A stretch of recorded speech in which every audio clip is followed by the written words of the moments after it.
गोष्टीवर कामकाज करावं लागेल आयडियल कंपनी बनवायची असेल तर जर तुम्ही वस्तू विकत असाल तर काही काळापुरतं तुम्ही विकू शकता 100%, जे की सध्याला बाकीच्याही कंपन्या कामकाज करत आहेत. पण जर खरंच तुम्ही आदर्श गोष्टीवर कामकाज केलं तुम्हाला कॉम्पिटिशन राहतं. कोण काय विकतं हे तुम्हाला म्हणजे समजा मित्र कळणार, तुम्ही जवळजवळ मित्र असणार वेगवेगळ्या कंपनीचे, तरी ते मला कळणार नाही तुम्ही करताय काय नाही. सांगायचा प्रयत्न केला तर त्याला कळणार नाही.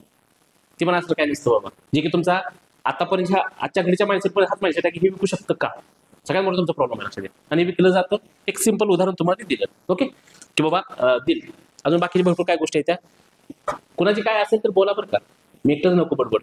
ओके, मागे थोडस मागे, फार मागे झालं, पुढे पुढे पुढे जो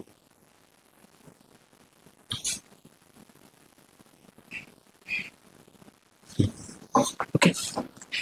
तर पहिला विषय तो लक्षात घ्या की ह्या गोष्टीवर सर्वात मोठं कामकाज झालेलं आहे की जिओनं काय विकलं, डेटा विकला.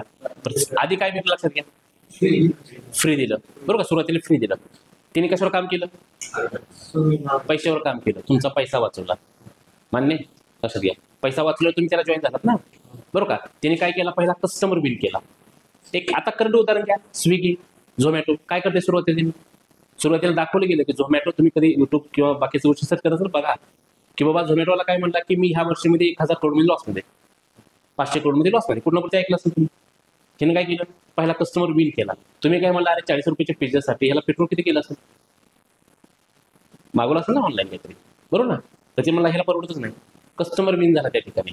नंतर त्यांनी एवढा मोठा टर्नओव्हर केला की त्या ठिकाणी अमेझॉनवाला 100 रुपयाचं पुस्तक आहे तुम्हाला 40 रुपये आता लावते. सुरुवातीला काय केलं, कस्टमर बिल केला, फ्री, तुम्हाला जागेवर पोच करू आम्ही, बरोबर का. 1 रुपये चार्ज घेत नाही काय, आज चार्ज लावले ना. कसं घ्या, कस्टमर बिन केला तिने. विन काल तुम्हाला बोलून गेलो की कस्टमर बिन करता आला पाहिजे. कस्टमर बिन करण्यासाठी आपल्याला त्या कस्टमरला काहीतरी द्यावं लागेल, काहीतरी द्यावं लागेल म्हणल्यावर त्या